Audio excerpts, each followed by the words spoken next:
श्री राम। शंखनाद में आपका स्वागत है। आम आदमी पार्टी के काले कारनामे अब धीरे धीरे खुलते जा रहे हैं। ईडी कोर्ट में ऐसे ऐसे सबूत दे रही है कि अरविंद केजरीवाल और मनीष सिसोदिया के लिए जवाब देना मुश्किल हो रहा है। इस पूरे मामले में जो करोड़ों का लेन देन हुआ है, जो हवाला कारोबार हुआ है, ईडी ने उसकी एक एक कड़ी खोलकर रख दी है, उसकी पूरी चेन सामने रख दी है और नए नए सबूत, नए नए गवाह सामने आ रहे हैं। इसीलिए इस मामले में अरविंद केजरीवाल और मनीष सिसोदिया तो क्या, बल्कि नीचे लेवल पर जुड़े लोगों को भी अब बेल नहीं मिल पा रही है।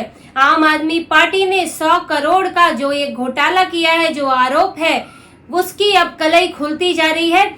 और ये कहाँ इस्तेमाल हुए पैसे, किसने इस्तेमाल किए, कैसे पहुंचे, इसके बारे में ईडी कोर्ट में विस्तार से बता रही है। और इस मामले में एक अहम व्यक्ति है चंद्रप्रीत सिंह।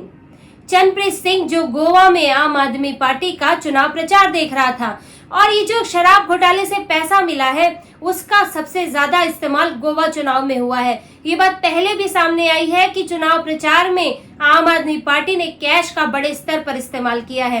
ये कैश आया कहां से? इतना पैसा एक पार्टी जो दिल्ली में है, जो अभी अभी पंजाब के चुनाव जीती है और कहीं नहीं है, वो एकदम से गोवा चुनाव में इतना कैश ला कहां से रही है? ईडी ने इसके बारे में एक एक चीज बताई है और गोवा इसमें खास तौर से केंद्र पर है ही, क्योंकि यहाँ करीब 45 करोड़ का नकदी का इस्तेमाल हुआ है चुनाव प्रचार के लिए।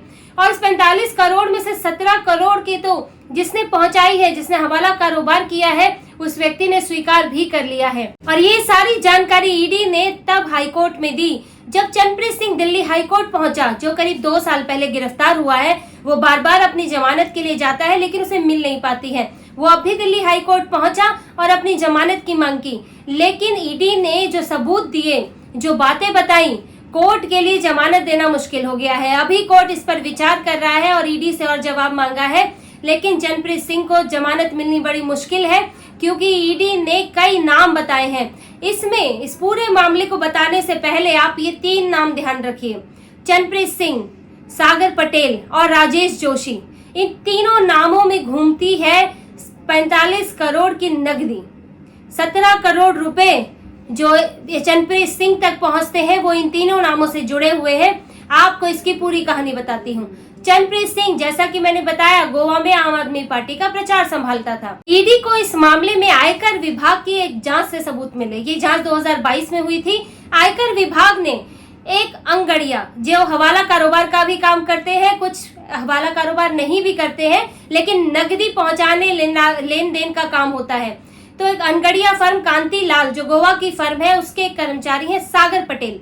ईडी को सागर पटेल ने बताया कि उसने चंद्रप्रीत सिंह को कई बार नकदी पहुंचाई है, कुरियर के जरिए वो नकदी मंगाता था। और चंद्रप्रीत सिंह को इसके अलावा प्रिंस कुमार और राजीव मुंडलिया, इन तक नकदी पहुंचाई गई है और करीब 17 करोड़ रुपए नगद में पहुंचे हैं। और इसके बाद चंद्रप्रीत सिंह ने वो पैसा आगे प्रचार में, वॉलेंटियर्स, सर्वे होते हैं जो चुनाव प्रचार के लिए, उस सब में दिया है और कैश दिया है। सागर पटेल इसमें अहम जानकारी देने वाले हैं, जो ईडी और आयकर विभाग को दी है, क्योंकि हवाला कारोबार से उनका इस मामले में हवाला कारोबार से जुड़ा नाता है, ऐसा ईडी का आरोप है। और इसके अलावा इसमें मेन बात एक है राजेश जोशी, जो कि चैरियट पब्लिकेशन मीडिया लिमिटेड से जुड़े हुए हैं। चंद्रप्रीत सिंह चैरियट प्रोडक्शंस में काम किया करते थे और इसके बाद वो आम आदमी पार्टी से जुड़े, गोवा चुनाव के लिए, चुनाव प्रचार के लिए जुड़े। 2020 से वो चैरियट में काम कर रहे थे। अब चंद्रप्रीत सिंह का कहना है कि मैंने चैरियट के जरिए ही आम आदमी पार्टी में काम किया, फ्रीलांस के तौर पर।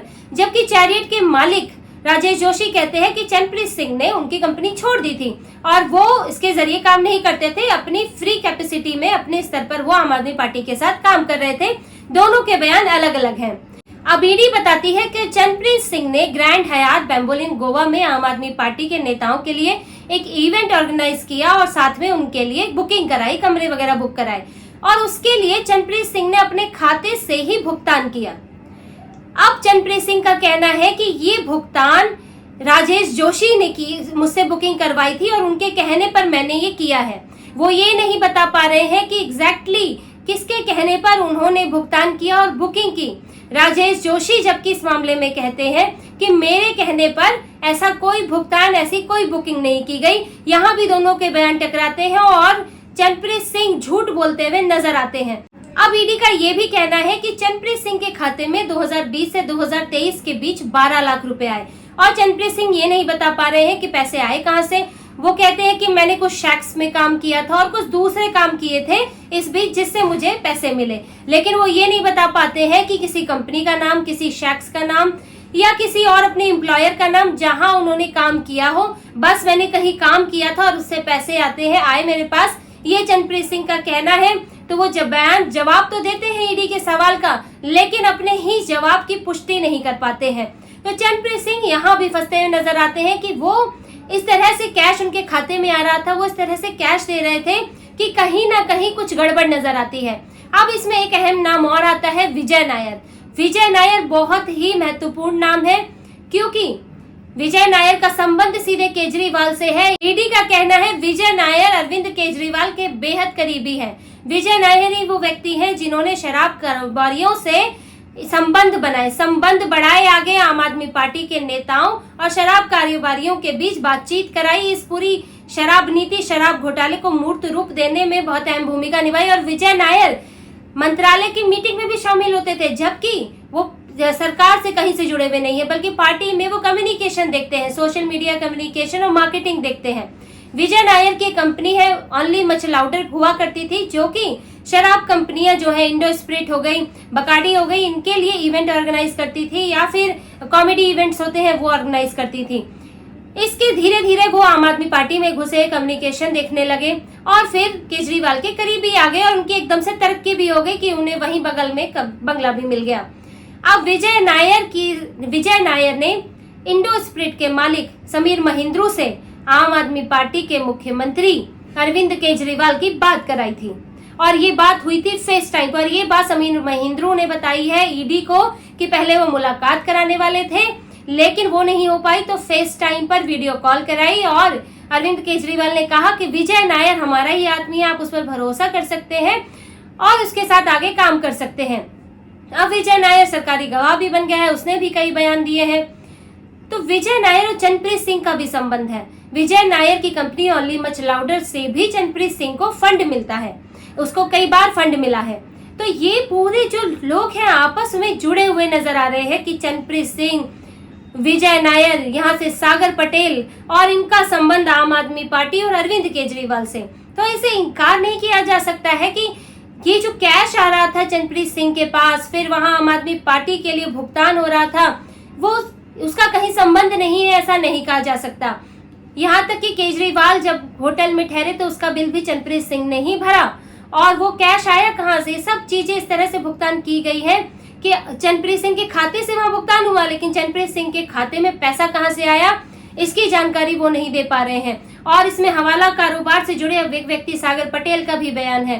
तो देखिए ये पूरी कड़ियां जुड़ रही हैं और कल को इनसे अरविंद केजरीवाल इसमें जवाब नहीं दे पाते हैं, चंद्रप्रीत सिंह को लेकर जवाब नहीं दे पाते, विजय नायर को लेकर जवाब नहीं दे पाते। ईडी ये कहती है कि वो जवाबों को टाल मटोल कर जाते हैं, मुझे पता नहीं, मुझे जानकारी नहीं कह जाते हैं। यहाँ तक कि उन्होंने ये भी कहा कि मैंने ही मनीष सिसोदिया को बोला था, ये उनको जिम्मेदारी दी थी कि नई शराब नीति बनाए ताकि भीड़ कम हो, शराब की दुकानें जो है वो अनुपात में उतनी हो जो जितने इलाके में जरूरत है, और मैंने इसकी जिम्मेदारी मनीष सिसोदिया को दी थी। उन्होंने तो अपने सिर से टाल के मनीष सिसोदिया पर भी डाल दिया है। और लेकिन अब ईडी का शिकंजा इतना कसा हुआ है, ईडी के पास इतने सबूत हैं, यहाँ तक कि गोवा चुनाव में इस्तेमाल हुए नोटों की फोटो कॉपी भी है। तो अरविंद केजरीवाल अब बचकर जाएंगे कहां से? ये तो राजनीतिक प्रचार के लिए राजनीतिक झूठ फैलाते हैं कि हमें जमानत नहीं मिल रही है। ईडी ने ऐसा किया है कि हमको जमानत नहीं दी जा रही, न्यायपालिका पर सवाल कर देते हैं, सरकार पर सवाल करते हैं। लेकिन असल में बात यह है कि सबूत कोर्ट में अगर जज के सामने ईडी सबूत देती है, गवाह देती है, तो कोर्ट कैसे उन्हें नजरअंदाज कर सकता है? कोर्ट कैसे नहीं उस पर इनकी बेल खारिज करेगा? और ये कई लोगों की बेल खारिज हुई है और अभी भी वो जेल में बैठे हैं। और अरविंद केजरीवाल के लिए भी इन सबूतों को देखें और जिस तरह से केजरीवाल से तार जुड़ते हैं तो उनके लिए भी बेल मिलना नामुमकिन लग रहा है और उनको भी मनीष सिसोदिया की तरह लंबे समय तक अब जेल में ही रहना पड़ेगा। तो इसी तरह की और खबरें और विश्लेषण आपके लिए लाते रहेंगे। कृपया हमसे जुड़े रहिए, कमेंट कीजिए, सब्सक्राइब कीजिए। बहुत बहुत धन्यवाद। जय श्री राम।